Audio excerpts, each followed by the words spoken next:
Should you stay? Should you leave? After betrayal, this becomes one of the most agonizing questions a betrayed partner can face. And if you're watching this video, there's a good chance that you've spent hours going back and forth on that question. One day you are convinced the marriage is over, and the next day you're wondering if healing is possible. You might feel pressure from friends or family. You might feel pressure from your spouse or even pressure from within, from yourself, to make a decision immediately. I want you to step back, and I want to offer you something that might feel surprising. In most situations, you do not have to decide today. In fact, one of the healthiest things betrayed partners do is postpone permanent decisions while they stabilize and gather information. Let's talk about why.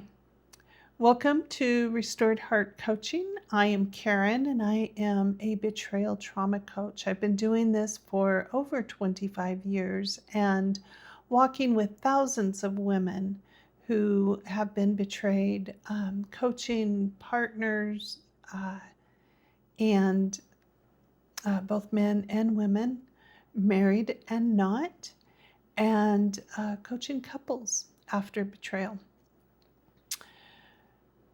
These are individuals who have experienced betrayal in the form of infidelity, affairs, both emotional and physical, pornography, and sexual betrayal. And one of the most common questions I hear, one of the first questions I hear is, Karen, what do I do? Should I stay? Should I leave the marriage? What about the 25 years we built? What about the vows we said? What about the kids? And we'll talk about some of those questions at another time, but the truth is, I can't answer that question for you, but I can encourage you to slow down. Your friends can't answer that question for you. Certainly don't let social media answer that question for you. But I can help you make that decision from a place of clarity rather than from trauma, because decisions that are made while you're in survival mode can often be very different from decisions that are made after you're stable. So many years ago, I worked with a woman who was convinced her marriage was over. The discovery was pretty harsh, and it had devastated her. So instead of making an immediate decision, she made a different choice. She pulled out her calendar and she circled a date 2 years into the future, after she had an opportunity to heal herself. She told herself, I don't have to decide today. I'm going to watch. I'm going to see how he handles this. I'm going to invest in my own recovery. She got a counselor who was trained in sex addiction. Back then, we did not have betrayal trauma counselors and coaches. We didn't know really what betrayal trauma was. And you can view some of my other videos on kind of that progression, because I was right in the middle of it. And what she wanted to do was gather information, and she wanted to see who this man might become. She didn't have a whole lot of hope, but that decision, that one somewhat simple decision changed everything. Not because she ignored the reality of what was going on, but rather because she gave herself permission to slow down. Her husband did enter recovery. He found a good certified sex addiction therapist who would challenge him on his thinking and help him give him tools for the stress that he was dealing with because of work and home and just self-image. They both attended counseling. They both attended support groups. He became accountable. He found a mentor and he worked with that man. He learned empathy and he rebuilt trust in his wife one day at a time. And today they are doing remarkably well. Let me be clear. Not every story ends this way. But the point is, you don't know today who you will be or who your husband will be or what will be true a year or two from now. So take at least a year and hold on and see what changes. I'm not saying that everything is going to be better than normal in 1 year, but you will see progression. So let's talk about why betrayal creates decision-making chaos. So we've talked in some of the other videos how betrayal trauma impacts your brain. After discovery, many women experience that emotional flooding, the panic, hypervigilance. They're checking up on their husbands, checking up on their phones, their computers, their location. It creates fear. What is going to happen to me? What's going to happen to my kids? It creates confusion, grief, lots of grief. And it creates a nervous system deregulation. So your world has been turned upside down. You didn't plan for this. You didn't expect this. The future that you thought you had suddenly feels uncertain. And your brain is desperately looking for some kind of relief. And one of the ways the brain seeks that relief is through decision making. It believes, if I can just make the decision whether I'm going to stay or leave, I'll feel better. But the pressure to decide creates even more anxiety because the truth is you don't have enough information. You're still in the middle of the storm. What if, just hypothetically, dream with me here just for a moment, what if your husband gets into recovery, goes to counseling, he is starting to show you remorse and empathy, but you just can't deal with what happened. You can't recover. You can't go through the grief and loss of that. So you're stuck. He is moving on to become a better man, a better husband, a better friend, and you're still stuck in the past. And you do divorce him. You've just given the husband that you were hoping for when you said, I do, you've just given him to another woman. Wouldn't you rather create that stability right now?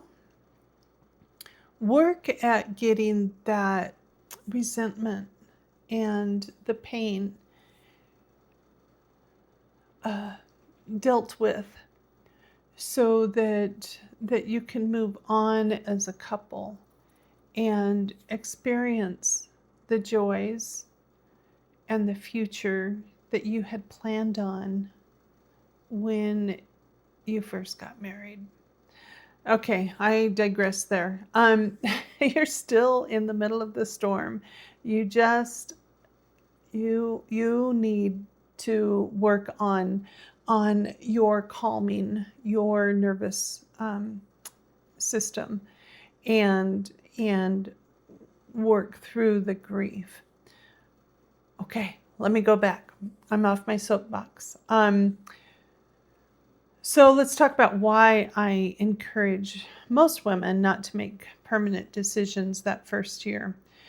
There is an important disclaimer here. If there's physical abuse, domestic violence, if there are credible threats, if there's severe emotional abuse or danger to your kids, find a way to get out of there. Find a way to leave. And in most cases, I'm going to say, I will help you to create boundaries so that your husband leaves the house. If there's abuse such as this to you or the kids, it might be the best thing for you to just pack bags and leave. Your safety always comes first. And make sure that you're seeking appropriate support in those situations. If your physical safety and your kids' physical safety is not at risk, I encourage women to delay permanent decisions during the first year after recovery. The first year is often about observation. You are gathering data. You are learning. You're healing. You're watching. And the question isn't simply, what did he do? The question becomes, what is he doing now? Because recovery reveals character, and character reveals trajectory. Another reason I'm asking that I ask women to wait before making permanent decisions. Very early on in my work, I was leading a group. We had 50 women. It was an incredible group, and we broke off into much smaller groups. But one woman came in and she said, I found out he had an affair and I divorced him. And now I'm here working on myself, and he's upstairs working in the men's program. There are lots of questions about that, but I don't have time to go through those in this video, but that's a good topic for another video. He did his recovery work. He went through the program, the 12-step program, and he found healing. And he worked with his counselor. He became empathetic. And a year later, they remarried. And they continued their recovery, and they're doing well. She became a counselor. So you never know what God is going to do with our pain.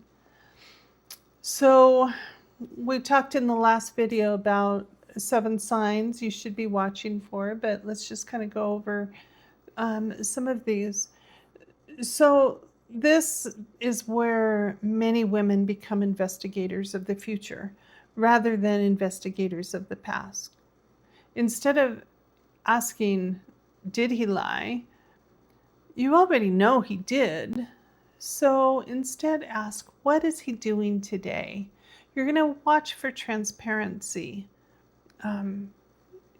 telling you when if it's safe for you, if you're in a good place, telling you when he is struggling, when he's stressed, when he is dealing with triggers.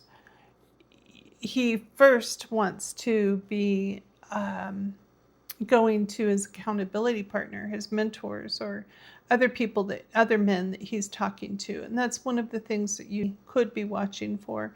You want to see his consistency. Is he showing up? Is he showing up to his counseling appointments? Is he showing up to his recovery groups? And is he showing up on time? You want to see humility. And I mentioned the empathy. You want to see ownership, that he has taken ownership for what he did. And you want to see him do his recovery work, his journaling, his reading. And so questions that you're going to be asking yourself, instead of, did he lie? Okay, you already know he did. So is he pursuing counseling? Is he pursuing or attending recovery groups? Is he reading? Is he learning? Is he growing? Is he taking initiative? Or is recovery something that you have to drag him to, remind him? Time reveals a great deal. And let me back up to recovery groups just for a quick moment. Bible study is not recovery groups, is not a recovery group.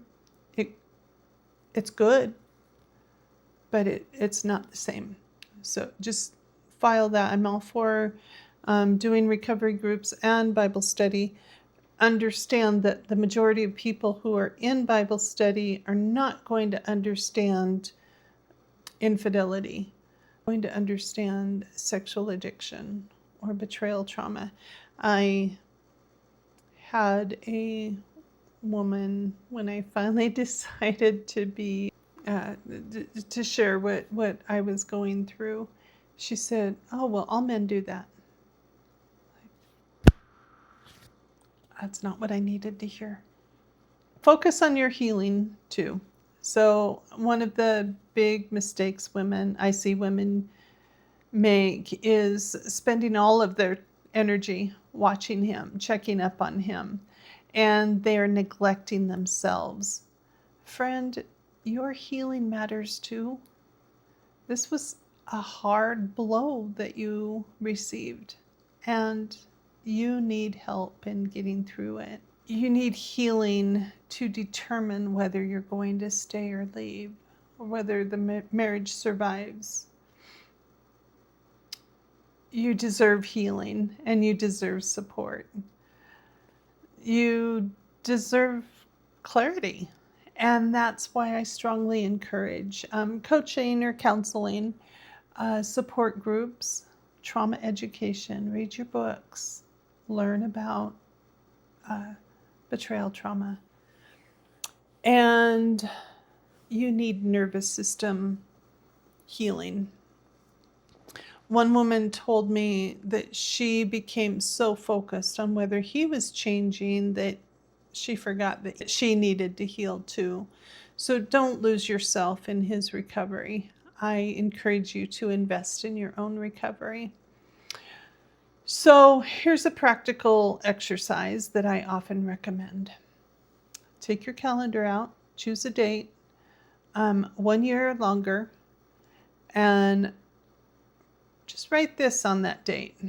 Reevaluate. You're not going to decide forever. You're going to reevaluate. Between now and then, you're going to observe. You're going to heal yourself. You're going to learn, gather information, watch patterns. You're going to watch his actions. Not promises, not his words, actions. Because over time, actions tell the truth. So here's some questions that you can ask yourself. As you move through healing, consider these. Is he becoming safer? Is he becoming more honest? Is he becoming more accountable? Do I see growth? Am I healing? Am I gaining clarity? Do I feel stronger than 6 months ago? And notice something important. These questions aren't just about him, they're also about you because your voice matters. Your wisdom matters. Your future matters. So, one of the greatest gifts you can give yourself after betrayal is time. Time to breathe, time to heal, time to observe, time to let truth emerge. And you don't have to rush it. You don't have to panic. You don't have to decide the rest of your life today. So if you are struggling with the question, should I stay or should I leave? I'd be honored to help you.